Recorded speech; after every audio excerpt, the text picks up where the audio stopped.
Pasca penganiayaan terhadap mahasiswi yang dilakukan kekasihnya sendiri pemirsa, korban melaporkan aksi kekerasan tersebut ke aparat kepolisian. Tim Klinik Konsultasi Bantuan Hukum atau KKBH Kampus Universitas Trunojoyo Madura mendampingi korban selama proses hukum berlangsung. Seorang mahasiswi Universitas Trunojoyo Madura berinisial D dimintai keterangan oleh aparat kepolisian di Mapolres Bangkalan, Jawa Timur, usai korban melaporkan ke polisi pasca terjadi aksi penganiayaan yang dilakukan oleh pelaku Fikri yang tak lain kekasihnya sendiri. Korban yang didampingi tim klinik konsultasi bantuan hukum atau KKBH UTM ke kantor polisi setelah kasus penganiayaan mencuat ke publik. Usai dimintai keterangan polisi, korban akan dilakukan visum terkait luka lebam di sejumlah anggota tubuhnya akibat dianiaya pelaku. Berdasarkan keterangan pihak KKBH UTM, baik korban dan pelaku merupakan salah seorang mahasiswa jurusan Teknik Industri di Universitas Trunojoyo Madura. Aksi penganiayaan kepada korban bukan kali pertama terjadi, melainkan sudah keempat kalinya kekerasan tersebut dilakukan kepada korban. Aksi penganiayaan yang terjadi di depan rumah kos korban ini mengakibatkan korban menderita banyak luka lebam di beberapa bagian tubuhnya.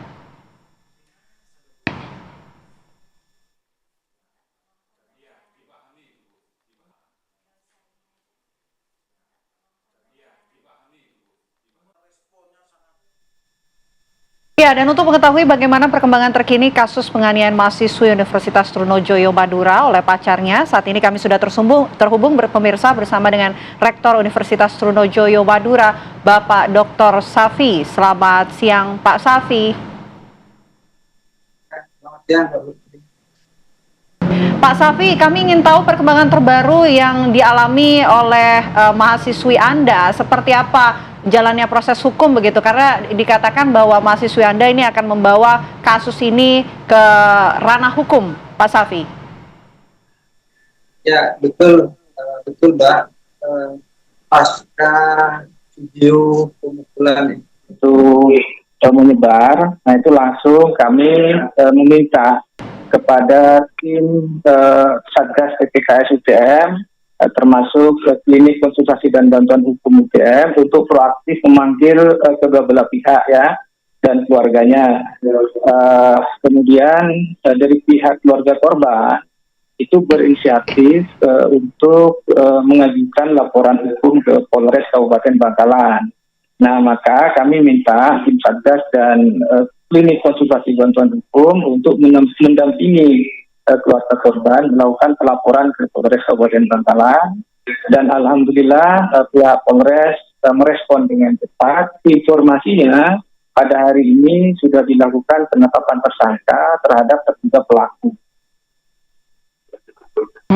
Baik, respon dari pihak universitas sendiri ketika mengetahui pada akhirnya hingga menyandang status tersangka, apa yang kemudian dilakukan universitas? Kami kemarin berdasarkan hasil investigasi ya dan klarifikasi dari tim Satgas Universitas Madura, pimpinan kemarin sudah sudah membahas dan melakukan diskusi untuk mengambil keputusan yang tepat terhadap baik korban maupun pelaku. Nah, kesimpulan yang diambil oleh kami selaku pihak Universitas Trunojoyo Madura terhadap korban, kami minta tim Satgas dan klinik konsultasi bantuan hukum untuk terus melakukan pengawalan dan pendampingan, termasuk secara kondisi psikologisnya. Nah, terhadap terduga pelaku, kami bersepakat untuk memberikan sanksi berupa pemberhentian sementara dari tugas-tugas akademiknya. Ya, kenapa pemberhentian sementara? Karena proses hukum sedang berjalan, jadi sebagai bentuk penghormatan terhadap proses hukum yang sedang berjalan, jadi sementara waktu terduga pelaku kami lakukan kebijakan pemberhentian sementara. Nah, kalau misalnya nanti hasil proses hukumnya memutus terduga pelaku bersalah, Maka dengan sendirinya terduga pelaku kami berhentikan secara permanen. Ya. Kami DO secara permanen dari Universitas Negeri Madura. Selain tetap sebagai bentuk pendampingan psikologis, kami minta juga tim Satgas untuk melakukan konseling ya kepada terduga pelaku, ya agar secara psikologis ya tetap bisa normal begitu ya, dan menghentikan cara-cara kekerasan yang biasa dia lakukan. Pak Safi, ini kalau kondisi korban saat ini seperti apa? Sebelumnya juga ada informasi yang mengatakan bahwa sudah melakukan visum begitu. Seperti apa hasilnya Pak Safi? Betul Pak, korban saat melakukan laporan ya yang didampingi oleh tim Satgas dan klinik konsultasi bantuan hukum UTM itu langsung dilakukan visum oleh pihak kepolisian. Ya, seperti apa hasil visumnya? Itu tentu yang berkompeten untuk menjawab adalah pihak kepolisian. Ya, cuma yang jelas di tubuh korban itu ditemukan lebam ya, ada anggota tubuhnya yang mengalami lebam, termasuk ada yang mengalami luka cakar dan bahkan ada luka gigitan katanya di pundaknya ya. Nah, tapi yang lebih kompeten dan lebih jelas untuk menerangkan hasil visum itu adalah pihak kepolisian. Baik, Pak Safi, ini kan bukan pertama kali terjadi, tapi sudah yang keempat kalinya. Ini dalam kurun waktu berapa lama? Sejak kapan, Pak? Informasinya peristiwa pemukulan ya atau tindakan penganiayaan yang dilakukan pelaku kepada korban itu sudah terjadi 4 kali, mulai bulan April 2024. Ya, berarti sekitar April, Mei, Juni, Juli, Agustus, September, sekitar 5 bulan ya. Sekitar 5 bulan. Okay. Cuma baru terungkap yang saat ini karena kebetulan ada yang melihat dan video. Jadi yang sebelumnya belum terungkap, tapi sudah diakui oleh kedua belah pihak bahwa sudah terjadi 4 kali.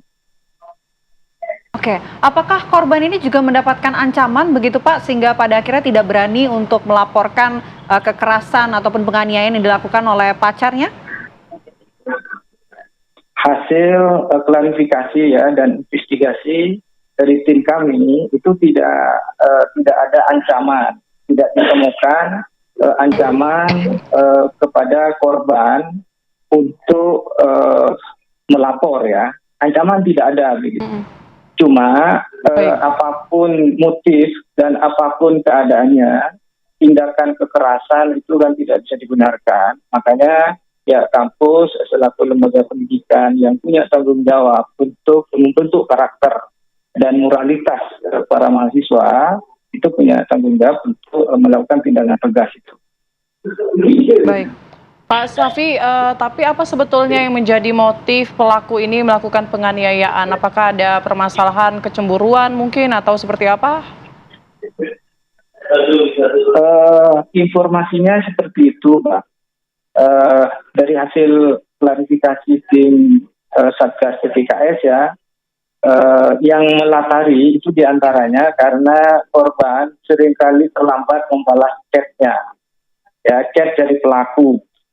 Ya, karena saat ini kan korban dan pelaku ini kan sama-sama semester 5 ya, dan Fakultas Teknik Prodi Teknik Industri, sehingga ada banyak praktikum.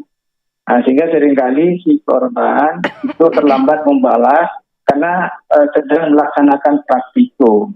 Nah, tapi itu yang membuat pelaku itu marah dan cemburu, sehingga akhirnya terjadilah tindakan kekerasan itu.